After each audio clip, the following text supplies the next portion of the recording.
Hello everyone, my name is Killer Chicken. I'm back with another video. Today I'm going to be reviewing the very new Spider-Man Far From Home set. This is set number 76128. Molten Man Battle has 294 pieces and retails for $39.99 in the US. A very good price to part ratio if you ask me.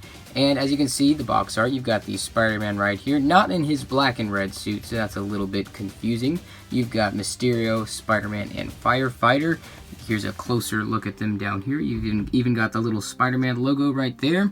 And just coming around to the side, you've got the Lego version of Spider-Man. They tend to be doing that more with the Marvel sets where they have the actual live-action character here, and then they've got the Lego character here. I really like how that looks. On the back, some of the just functions. You got the spinning little stud shooter right there on the hand, some of the web pieces that you get, and just another look at the set. So we're going to open this up and build it up and review it. So here's the instruction book, and it's basically just the box art slapped onto the booklet, and then you've also got the QR code that you can scan to get the digital version of the book in the Lego Life app. Then when you come in, it's basically just a normal instruction book with nothing too special. I didn't find any errors or flaws or anything. But then in the back, you've got the piece count, and you've got the Marvel Superheroes 2 video game, and you got the ads for the other sets, which I am super pumped to get my hands on. This one happens to be the smaller of the three. You got the Hydro Man and then the Stark Jet. So can't wait to get those. And again, you got the Lego Life app, and that's gonna be all. So here's the Molten Man Battle all built up, and this is some crazy looking stuff. Just awesome. Like, crazy awesome. But of course, I'm gonna review the minifigures before we go into any details of the set. So here's the Spider-Man stealth suit, which is some pretty cool looking stuff, and it's got a nice gray and black color scheme and looks a lot like, you know, what a SHIELD agent would probably wear, and that's probably what they were going for since he got this from Nick Fury. The reason he has this suit on is basically because he doesn't want to be noticed. He doesn't want his friends to see Spider-Man all of a sudden in Europe, and then they'll put the two and two together that Peter Parker is indeed Spider-Man. But as you can see, he's got kind of a nice printing on his face with the spider eyes, and then just some lines to make just give the mask some texture. And then he's also got the just some nice printing on his torso and on his legs. He's got that little circle right there that everyone thought would have the SHIELD logo on, but he doesn't. So I don't know if that's accurate or not. I didn't really quite pay that much attention when I was watching the movie. He's also got some nice printing on the back of his head and on the back of his torso. He's also got some web contraptions right here. He's got like a giant thwip of web. He's got like a big piece right there, and then two little pieces on the side, and then one main piece in the middle. Just make a really good looking web design. He's also got this web that he can use to swing, which I'll show you what you can do with that later in the video. Then you've got two little webs right here, bigger web right there, and then web cuffs, which are going to be completely useless because of who he's fighting right now. And now we've got a firefighter, and he happens to be using all existing pieces that we've probably gotten from city sets. So this is basically a city firefighter, and I'm a little bit frustrated because they probably could have included a nicer minifigure like Ned or Betty or someone important, but no, they gave us a firefighter, and he probably wasn't even. There was never a firefighter in this scene. This is so lame that they would include this. I mean, I guess the helmet's a cool piece, and that's a cool build for a fire extinguisher, but he's just a regular firefighter with nothing really interesting, and he's just so misplaced. And, you know, I'm frustrated. But yeah, there's the firefighter. Aside from bad minifigures, we've got Mysterio, who is one of the best minifigures. And whenever I heard that there was going to be one in every single set, I was kind of surprised. Like, he's such a great minifigure, and they're actually including him in every single one of the Spider-Man sets. So, yeah, I mean, I guess that's cool. But he's got a nice kind of spongy cape, and it's a purple color, which really goes well with his character. And then he's also got the fishbowl helmet with a silver head underneath, which actually gives that really nice cloudy, foggy effect whenever you put it on. So yeah, but it would have been nice if we'd gotten just a regular face and hair for the character, but I guess they didn't want to do that. He's also got these blast pieces, which shoot really well. Yeah, that's nice. Here's some look at the printing on the back. And then the printing on his torso is also pretty nice, with some nice metallic gold printing and purple and green. So yeah, that's pretty much it with him. Let's move on to the set. Alright, so here he is. There's going to be a lot to talk about, so I'm going to try to not spend too much time.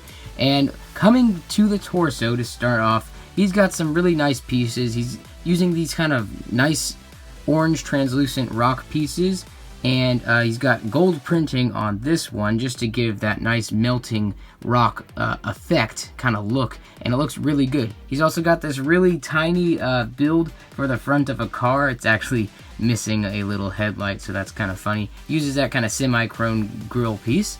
He's also got these nice, normally used as antenna pieces, but now they're being used as kind of dripping molten slimy lava, so that actually looks really good, even with that like little dot at the end.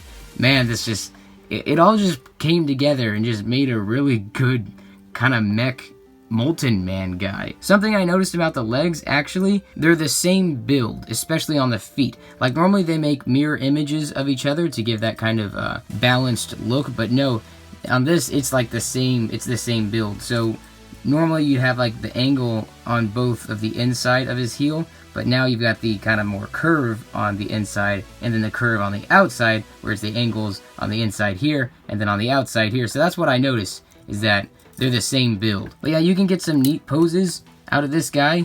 He's using those big ball joints, so when you put him in a pose, he should do a good job at staying there without kind of moving back. I like the ball joints because they don't make annoying clicking sounds when you move them around. They're really smooth and they work really well. Coming around to the back, normally mechs and that kind of stuff don't have very good looking backs, but this guy actually has a really nice look coming all around. Coming up to the face print, he's got a face print printed on this kind of previously used as a Big Fig shoulder pad, I believe it is. And it's actually a really good face print. It resembles the character like almost perfectly, and I really like the metallic gold printing up at the top, and then as it like kind of melts down his face, and then he's got a really nice mouth, and you can actually pose his head because they have it on a mini ball joint, so that's pretty cool as well. Again, he's got a little sticker right here for the molten lava, and on this arm, he's got a giant kind of stud shooter that we see a lot in superhero sets. And you know how that works, you just spin it, and it shoots studs, and they go everywhere.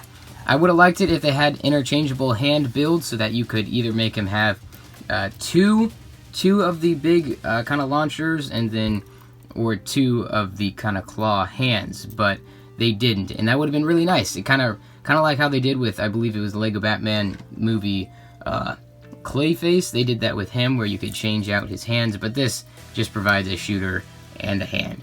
Speaking of which, they made that with a bunch of just little claw pieces, which are able to be moved, and you can put characters in his hands, like this, and we're going to use the fireman, and there, he can grab people like that. So, it's a nice hand. As far as his arm articulation, they do a good job at connecting these little kind of shoulder pad things on the mini ball joints up here, so that you're able to kind of lift up his arm, and then it kind of lifts up as well, so it doesn't kind of hinder the amount of articulation that he has. Especially over here, they do a good job. You can really get a lot of movement with this character. Some of the smaller details that are worth pointing out is like this really translucent kind of long chain that they use. It's supposed to probably look like the slimy drippiness of molten lava, and it looks really good.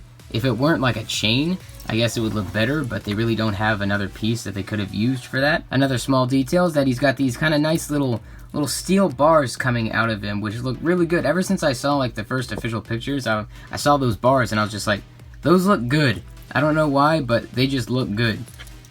He's also got this stoplight with a little sign right here. It says Crater Road. Got the red and green. I don't know if there's supposed to be a yellow. Probably should have included that. Then over here, he's got a little lamp post, and then little no cars ahead, or you're not supposed to drive here, or whatever. It's all scraped up. And at first, I thought he had all this stuff poking out of him because it was supposed to make him look like he exploded out of a sidewalk or something. But then I thought again, and maybe it was just to put emphasis on the fact that if he touched metal, he would grow. So that's what I think they're supposed to be kind of pointing out, but I don't know, I guess you can use your own imagination and kind of make your own assumptions as to why he's got stuff coming out of him. So like I mentioned earlier, they do provide this little web with the clip on the end, and the reason they do that is so that you can clip him to other parts, certain parts around Molten Man, and he can kind of swing around. It's actually really cool. I don't know which I prefer, if I prefer the kind of the string web or kind of these little plastic molded webs. But yeah, it works really well. You're able to kind of make him look like he's swinging around. There are other places you can clip him, like you know, on these little street lights or the signs, and just make him fling around, kind of make Molten Man mad. You can clip him on the torso right here. So yeah, you can clip him in a lot of places, and I think it's a really neat thing that they included. So before I end off this video, I kind of wanted to tell you guys, I was messing around with him, with the Molten Man, and I kind of realized that when you take off the stuff, he doesn't look half bad. And plus, I also realized that some of the stuff that you put on him kind of hinder his posability. For instance, right here, on his arm, you're supposed to put this kind of traffic light thing right here. And basically what that does is it makes it hard for you to move this arm, because, you know, you've got the shoulder pad thing right here, and you really just, you can't get it to move exactly where you want to because that big thing is there, and then you've also got the chain kind of wrapping around and connecting onto his hand. So yeah, I found it kind of harder to like make cool looking poses with this guy when you do have the stuff sticking out of him. So I mean, if you want, you could, you know, just take off the stuff and kind of put them in your city if you have one, because they do make for some good like city display things, and then just leave this stuff off of him so you can get some pretty great looking kind of battle poses like this one that I have set up right here. I've got his legs like that, and you've got him blasting with his giant kind of stud shooter thing, and you can have like his arm higher up like that, and I just think that looks really cool. So I mean, I guess it's for you guys to decide what you want to do, but I just tried this out and it looked pretty good. So I think that's pretty much it. I hope I didn't forget to review anything, but overall, he actually kind of reminds me of one of those rock monsters that you would get in those Power Miner sets. Do you guys remember that? Because I do. I really like those, but then they did away with them. But yeah, there was this one set that this guy reminds me of, and it's kind of nostalgic. But anyway, I don't have a lot of complaints with this set, except for the fact that they included this fireman guy when they could have included someone better. So I think he took up a minifigure spot that could have been replaced with someone more memorable and actually who was there. And with Mysterio, he's pretty great, except for the fact that he doesn't come with another face print that you could put on once you've taken off his helmet. And I think his Power Blast should probably be green and not blue. Or maybe they should have included like those blast and splat pieces that, you know, they gave to Doctor Strange and Iron Man and stuff. Spider-Man minifigure is great. I really like the amount of Spider-Man minifigures that we get in this wave instead of the same thing over and over again. And yeah, the overall build is great. I love all these like kind of steel bars and these street signs and street lights and that kind of stuff coming out of them. Even though it didn't really happen in the movie, but it still looks good. And the way they got that little car piece in there is like top notch. I really like these little drippy things, and the orange chains are nice too, and the gold printing on the orange is really good. This is just a really nice set, and I highly recommend it if you are a Spider-Man or Marvel fan and you really like getting those sets. So yeah, this is definitely not one to skip out on because it's really great. It's a good display piece and good with play. So yeah, thank you guys so much for watching. If you enjoyed the video, please leave a like, and if you found it helpful, maybe I persuade you whether or not you want to go ahead and pick this up for yourself, be sure to leave a like and subscribe if you enjoy my content. And if you are subscribed, hit the bell icon to stay up to date on everything I post in the coming future. Thank you guys so much again for watching, and I'll see you next time.